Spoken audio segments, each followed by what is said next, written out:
Imagine that your own country wins, and for the very first time, a road cycling world championship in front of the best riders on the planet, and instead of being treated as a hero, the winner is insulted and hated by his own countrymen. This is the story of the 1995 World Cycling Championships, one of the toughest in history, held in Duitama, Colombia, at an altitude of over 2,500 meters. And its winner, Abraham Olano, made a horrific mistake from the point of view of the average Spanish fan. The mistake was beating Miguel Indurain. Do you want to know about it? Well, without further ado then, let the show begin. In 1995, Abraham Olano was already one of the most important Spanish cyclists. Under the tutelage of Dr. Ferrari at Tony Romiger's Mapei team, he went from being a good rider to an all-rounder with a great capacity for endurance at all levels. His level was so high that he even finished second in the Vuelta a España, held weeks before that World Championship. On the other hand, almost the entire Spanish team had concentrated with Dr. Sabino Padilla in Colorado in the United States to adapt to the altitude of the Colombian territory. The Spaniards saw in Olano a real successor to the then five-time Tour champion Miguel Indurain, who was little more than a demigod in Spain and whose main objective was to be the world champion after having been close to the top in 1991 and 1993. It was the ideal occasion, and for that he had the best teammates from Banesto as his main companions on the journey. The championships began with the time trial, where Big Mig fulfilled the predictions and won the gold medal, proclaiming himself world champion at the age of 31. Indurain himself admitted to the press that his real objective was to win the Road World Championships, and the time trial had been little more than training. Abraham Olano, for his part, was the second trump card of the Spaniards, and as an excellent time trialist, he also performed at a very high level. He was 48 seconds behind Indurain's time and he won the silver medal. All was laughter and joy until the 267-kilometre road race arrived. The route of those world champs was so hard that many great cyclists such as Tony Romiger, Yevgeny Berzin, Lance Armstrong and Alex Zülle did not want to participate. It was a route created to the ideals and the strengths of the Colombian riders, with 10 climbs to the Alto de Codillo of 5 kilometers in length at 7% average gradient. And that's why the main narites for the race, besides Indurain, were the Swiss riders Pascal Richard and Mauro Gianetti, also known to Mr. Ferrari, the Frenchman Richard Virenque, who had been a medalist in the previous edition of the World Championships, and the Italian superclimber Marco Pantani, who had recovered from his injuries. But they all feared the Spaniards and their super team, with the best stealth preparation in history so far. The laps went by and most of the riders dropped out of the competition.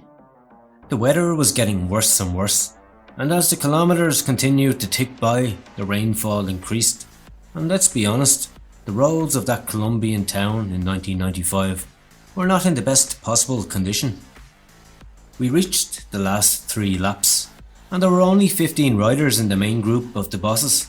The Spaniards were the best represented, with Xavi Jimenez and Fernando Escartin acting as Miguel Indurain's support riders, and Abraham Olano at the back of the group in reserve. The Swiss still had Puttini, Richard and Gianetti. The Italians had Paolo Lanfranchi, Francesco Casagrande and Marco Pantani, while Colombia had Oliveira Rincon, Chepe Gonzalez and Israel Ochoa as free elements. Meanwhile, Richard Virenque, Rolf Sorensen and Dmitry Konachev were trying to hold off the Spanish riders. With 2 laps to go, the first key moment of the World Champs took place. After an attack by Pantani on the Cogollo climb, upon reaching the summit, the gentleman Hidalgo Miguel Indurain began to lose positions in the bunch, and he did it in a very strange way. Raising his hand, he had suffered a puncture in the rear wheel of his bicycle, a key moment of the competition, since Indurain himself knew that it was a great moment to make the definitive attack. In fact, the Spanish team changed bikes very quickly, and Big Mig was back in the Cockerel group in just a few seconds. He was so enraged that the Swiss Richard wanted to take advantage of the opportunity. So as soon as Indurain got his wheel, he launched a powerful attack, to which the usual Russian suspect, Dmitry Konachev, joined in and hopped on like a limpet. It had been a good attack, but the Spaniard knew that his rival was not going to give him any turn on the front, and he was a dangerous guy to go with to the finish line. Indurain decided to slow down, and then the unexpected happened. Abraham Olano attacked. He had been crouched and hidden throughout the race, but this was his moment. Olano attacked on the flat, his greatest speciality as an excellent rider, and he had the support of Indurain in the rear group. Pantani and Gianetti tried to follow the Basque rider, but the Tour champion easily followed their wheel, which put off the rest of the rivals in trying to catch Olano. This team tactic is textbook. We have seen it in numerous classics and monuments of cycling. And so, it is not always that the best attack is made by the most prominent rider of a group. Sometimes it is a gregario, or a good rider, who attacks, and his leader who defends behind and takes advantage of the double trump card of the team. And thus, Olano reached the last lap with a 51-second advantage over the rest at the foot of the Coraggio. There, Pantani and Gianetti attacked on the climb, and behind them, a very strong Indurain, possibly in the best physical shape of his career, was very calm, despite the fact that they were cutting seconds off Olano, who crossed the summit just 17 seconds in front of the trio that would play for the medals.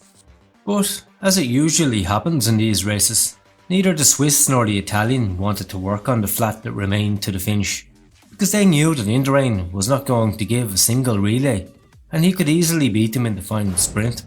It looked like Olano was going to win. But just as he turned the last corner, with more than 1.5 kilometers to go, he punctured his tubular, and his rear wheel was almost out of air. He would have to make a heroic effort, not only to win, but also not to fall off the bike.